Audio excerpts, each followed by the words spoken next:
They thought they were doing the right thing, but their bosses felt differently. Now they're all unemployed and wanting to know what they did wrong. They pistol whipped me in the back of the head, and I thought I was gonna die. I was attacked from behind. It's a self-defense situation, and you're completely allowed to defend yourself. Where are we headed if we don't stand up and start pushing back? Now, some would call them heroes. They thought they were doing the right thing, but their bosses felt differently. Now they're all unemployed and wanting to know what they did wrong. Now, first up, Michael. He's a 20-year-old college student working as a barista at a coffee shop to pay his way through college. Just last December, 2 armed thieves entered the store in the middle of the day demanding cash.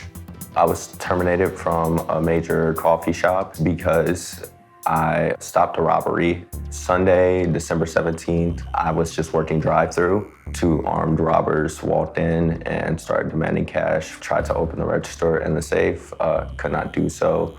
I was pistol whipped in the back of the head. I thought I was going to get shot. They were pointing the gun, like just waving it around at all of us. They were yelling and saying like, get on the ground. All I could see out the corner of my eye was my coworker be like, I'm not giving you my personal belongings. Then they started to fight him. My coworker was just fighting the person that had the gun. He was getting hit over the head with it. I thought he was going to die. My coworker got the gun away from them and was like, this is fake. And I was like, okay, so we have a chance. I got up and then started to fight both of them with him. I got one of them on the ground and the other one ran off. The police picked them up later that day. I felt like I did everything I could. And then I got a random phone call. I answered. It was just like, hey, this is someone from corporate. We have decided to terminate you effective immediately. There isn't anything that I would have done differently in the situation. So, as a barista in this location, how often did you have to deal with violence or unruly people coming in? Very frequently. We had customers that were just angry, or normal instances that like we had to argue with them and be like, hey, we're just trying to do this the right way for you, and just have those type of situations. When they came in this day, what do you remember? What happened? So I was working in the drive-thru at that moment, and we were just doing our normal job, everyday things, and they announced that it was a robbery, came in. One had the pistol that we did not know at the time was fake or real, and the other one just like ran behind the cash register, and they grabbed my manager, threw her on the ground, and then I felt the need to just be like, hey, I got you guys. I'll grab the money out the cash register for you. I was trying to do it. At that moment, I was like calm but scared on the inside, a little fearful of my life. So you're complying? Yeah, I was complying to the best of my abilities. All right. And after that point, I couldn't get open. I told the manager to get up off the ground, like, can you get up so you can open the register for me? Because you didn't have what you needed to get it open. The credentials, yeah. And then after that moment, they pistol whipped me in the back of the head. And at that point, I felt in danger for my life and the people around me. And I thought I was gonna die. Well, first off, I'm sorry you had to go through that. Yeah. I've got 2 sons, and I can't imagine either one of them having to deal with that. You're trying to comply, and that's the policy, right? They've told you, if somebody comes in, comply. You understood that that was the policy. Do you understand what's the thinking behind that policy?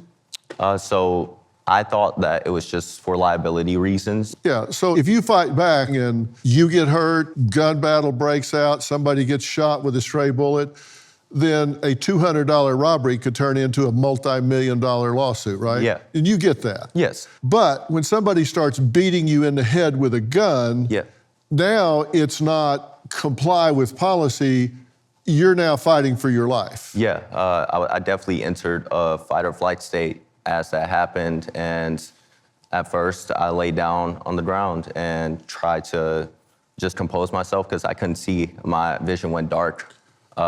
And then as soon as I started seeing, I tried to get up as fast as I could and start to fight back with them. Okay, so your training is, if you've got violence, active shooter, whatever, your training is run, hide, fight. Okay, but you think this whole thing changed as soon as you get hit in the head and you thought, okay, now this is self-defense. It definitely changed the whole dynamic in my eyes. And what did they say when they fired you? That it was going to happen effective immediately, and I asked them why, because I was confused and upset about it. And they said the situation could have went a lot differently, and that's all the information I got. This is a police tower. It's the most recent thing they did. Basically, it's just supposed to deter incidents happening at the shop. It monitors the area. Anytime an incident happens, they'll basically just come immediately. It's like the first response. I wish it would have been here when we were having like our incidents happen constantly, or security or anything like that. There's one thing between being robbed and another thing being attacked during a robbery where you're fighting for your life. Michael's attorney, Ryan Krupp, says this is just too little too late. They are gearing up to sue the company for wrongful termination. Ryan, the policy, as distasteful as it is, from a corporate standpoint, makes sense to a point, right? I agree that it makes sense to a point. I mean, we think about, as Michael said, your run, hide, fight policy is so that somebody does not get hurt. But now what we're talking about is the difference between liability and human safety and your right to self-defense. And that's where we start to get out of a gray area, and in my opinion, both legally and morally, into a black and white, right versus wrong. Yeah, because there's a big difference between a robbery and a physical attack where he's now sustaining a head injury. This is obviously very bright young man, obviously industrious, obviously got a future ahead. He's gonna stand there and let somebody beat him in the head and maybe shoot him in the head, who knows? At some point, you do go into a fight or flight reaction and your survival instincts are gonna kick in. It seems unreasonable to expect someone to just say, well, policy chapter 3, paragraph 17 says, I gotta let you beat me in the head here. That's a pretty unreasonable expectation. Yes, doctor, and your expertise in forensic psychology is showing when you're talking about your gut reactions. You know, when we have a situation like we have here with Michael, you need to be able to draw the distinction between what is a potential active shooter and an attack and jumping in to save something from the store. Somebody tries to like take a t-shirt or something like that. Well, yeah, you don't want to get stabbed or hurt over a t-shirt. But if somebody comes in with a gun, strikes you with that gun, and maybe is going to harm someone that you care about, that's off the table. It is actually fight time. Yeah, I'm no lawyer, I don't mean to brag, but I'm not. But I do understand human nature, and I understand that there is foreseeability here. If this was a pattern in this location, in this company, so it's foreseeable that this could happen, isn't there some duty for them to take steps to protect their employees with security or some measures to keep the employees as well as the customers safe? Yes, there is a duty, and we call that a common law duty. Now, what we are seeing across the country is institutions foregoing that duty because they think they'll be covered by workers' compensation statutes that will shield them from liability. Yeah, but you can't contract away negligence, right? I agree with that, and that's part of the debate that's going on. And to give you an example here, this isn't just a retail issue. You know, the number one area that we're seeing this occur is in the healthcare industry with nurses. And my wife is a nurse, and so this hits home for me, is that in the healthcare industries, you're getting report after report after report of patients injuring nurses. Well, they're the number one victims of attack, right? Number one in the country. And those institutions are doing nothing because they're looking for some sort of shield of liability. And so there is an ongoing battle, doctor, about, you know, shielding that liability for these companies, but a duty is imposed. I agree. Now, let me ask you guys, just by a show of hands, does it make sense that a company would say, look, don't fight back because the situation could get a whole lot worse, just let it go? Raise it real high if you agree. Okay, here's an excerpt from Starbucks' statement. In situations like this, our training and protocols guide our partners to comply and de-escalate, not just for their safety, but for the safety of all in the store. Makes sense, I get that, because you don't want to start wrestling around with somebody with a gun and people get shot if you can just say, hey, take the $200 and leave. But the truth is, There are chain stores. We go in and everything's behind lock and key now, behind plastic, which means you got to hire more people to open that up. And you get these flash mobs and, they come into a designer store and steal thousands and thousands of dollars in a matter of seconds. And people just have to stand back and let them walk out, which says something is wrong in this country. I worked for a major department store in asset protection. I was assaulted from behind. I was forced to defend myself against multiple people simultaneously. As a result, my employment was terminated. As I was doing my routine floor surveillance, I observed 3 subjects. They looked like young adults in their early 20s, and they were selecting multiple quantities of similar merchandise, coats, puffered sweaters, jackets. While on the way to make an apprehension, I was assaulted from behind by one of the subjects. He basically trucked me from behind. We struggled for about 5 seconds, 6 seconds before finally I let go of him and he went outside of the double door exits. I spin around and then there's 2 other guys and they start running towards me. And then the guy that ran out of the building runs back in and he grabs my shoulder from behind. I grabbed him and I took him to the floor. He immediately stopped. He looked up at me and said, okay, I give up. I'll go with you. The rest of his team dispersed and left. In a situation like that, it probably went as good as it could have. So about 9 days before my incident, there was an associate from a location in Philadelphia who was stabbed to death as a result of engaging with the shoplifter.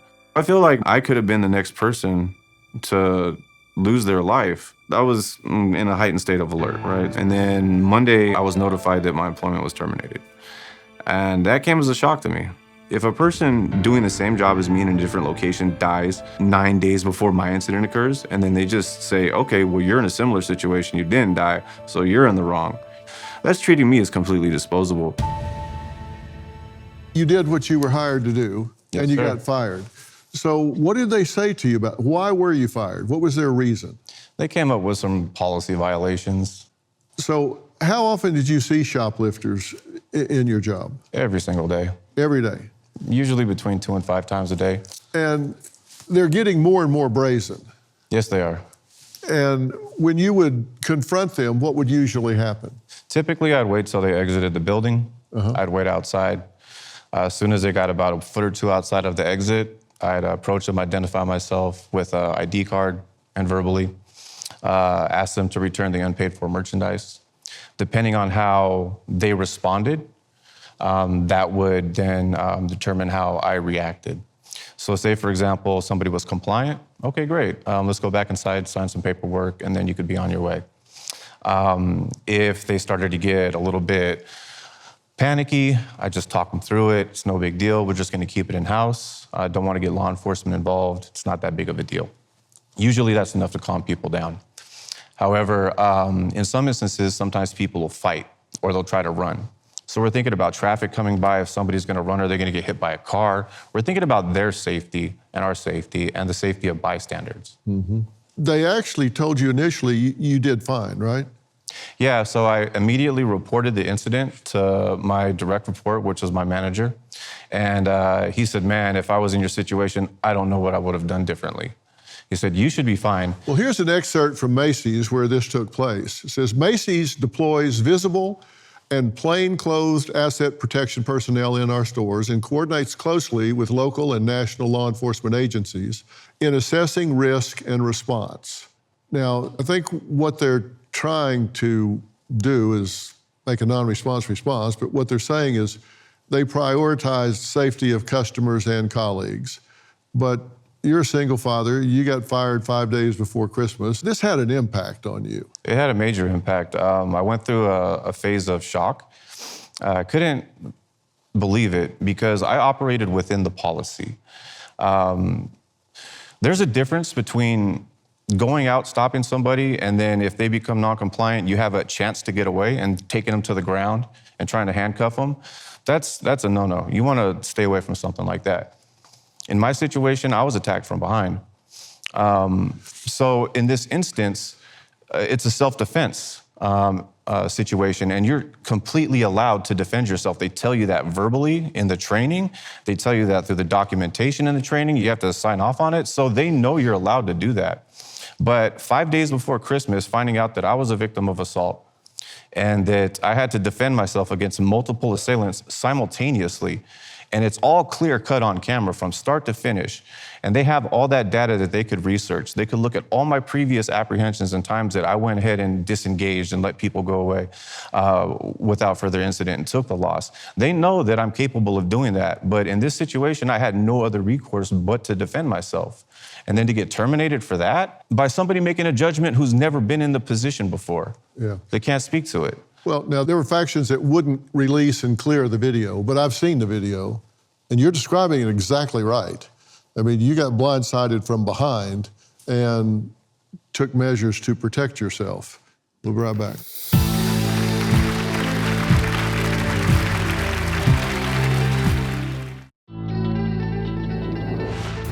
Being a retail worker in this day and age, it's scary. We've had incidents where a person will walk in violently and just freak out over drug overdoses.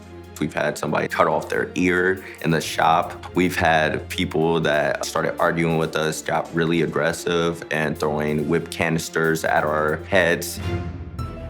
It's everywhere. Society has gotten bad. 5, 6 people run into a store, ransack it, and nobody can touch them, nobody can do anything. They're just gonna continue to do it. There's an entitlement that I get to come in and you can't touch me. And I can cuss you out and I can kick you, I can punch you, I could spit on you, I can hit you, and there's nothing you can do about it. Look, when people are stealing at a rate that causes stores to just throw up their hands and close because the cost of loss due to theft is just too high to even survive, something has gone seriously wrong. But there is an argument that says we need to pick our battles. Now, former prosecutor with Los Angeles County District Attorney's Office and host here on News on Merritt Street, Lonnie Coombs, knows exactly what I mean when I say pick your battles. She says there's a gray area that we need to talk about. So, Lonnie, welcome. It's good to see you. Great to be here. Thank you. What's the gray area? One is the lawlessness that's going on. Why are people doing this? I mean, I started prosecuting cases in 1988. We were talking about shoplifting. It was somebody going in and stealing, a couple $100 worth of food. Now we have these organized gangs going on, and the lawlessness has just gone to such extreme levels. Now, we have in our society, it's kind of a pendulum, right? So in the 90s, we became very justice-oriented. We upped all the punishments. We put more people in prison. It swung to one way because there was lawlessness. We swung this way, and for a while it was good, and then it became too extreme. So we started swinging this way. Now we're seeing, as you talked about, that are now trying to do things like no bail and raise the value before it gets to a felony. And we're seeing it go the other way, where this lawlessness is growing. So we need to bring that pendulum back again and find a good medium ground. But now let's talk about the employers and the employee situation, okay? The laws are really on the employer's side, right? Because employers say, you want to come work for me, here's the contract, here are the rules, the policies you need to follow. If you don't follow them, I'll fire you. And you agree to that because you want the job. And so if you violate the policies, they can fire you. Even more so, there is a law in many states called at-will employment, which allows employers to just fire at will for any reason, really, unless it's retaliatory or discriminatory, right? However, in the case of Michael, I think they have a very strong argument because there's another exception to at-will, and that is called public policy. At some point, you cross a line, right, where it's just too much. So that line is, we, in our community common sense, do not believe that an employee should have to sacrifice their life to hold on to their job, right? You can't fire someone when they stand up for themselves. The cases on this are very clear. It's a high standard. It has to be an imminent, lethal danger. But if you're facing an imminent lethal danger, you can defend yourself and you can't be fired for it. Yeah, and that imminent lethal danger is a state of mind. I mean, the fact that it wasn't a real gun, he didn't know that. His state of mind was his life was in danger. Absolutely. And by the way, the other assailant did have a real gun, is my understanding. And so there was absolute lethal danger. And he got pistol whipped. Dr. Phil, Yeah. he could have been killed from that. Yeah. What do you think of Austin's situation? I think Austin is the golden employee, right? I mean, 3 different instances. He was punched, he was pepper sprayed, he was stabbed, and he never escalated any of those situations. He just pulled back. Then we get to the incident where he was fired. And once again, he was doing everything he could to de-escalate, like they want him to do, de-escalate the situation. When the guy kept coming at him, and bumped up against him, and he pushed back, you could actually argue that was another attempt to de-escalate because he was getting backed up. He was trying to get away. So when he pushed back and he got away, he gets punched 3 times and still does nothing. So I think there's a wonderful argument for him to say, look, I did nothing but de-escalate, which is your policy. There's no reason for you to terminate me. Yeah, you know, I totally get the liability side of things. You don't want somebody to get hurt for liability purposes, moral purposes, otherwise. You want to de-escalate always. Clearly, you always want to de-escalate. But if you've got an employee that says, okay, look, I'll follow your policy. I'm not going to get up there and start wailing on some customer or whatever. Clearly, you don't want that kind of employee. You don't want somebody who's going to come across the counter and punch somebody out because they were rude. Right. That's not what we're talking about here. No. Right now, one of the things we have are gangs that are recruiting teenagers because they're juveniles, and so they know that they have less accountability if they get caught, that are going into these designer stores and stealing high-dollar merchandise, delivering it back to the gangs so they can resell it, and they're getting exploited. And what people don't understand is that when they're going into some of these drugstores and they're stealing a lot of medicines, it says don't store above 110 degrees Fahrenheit or whatever, it deactivates what's in the medication.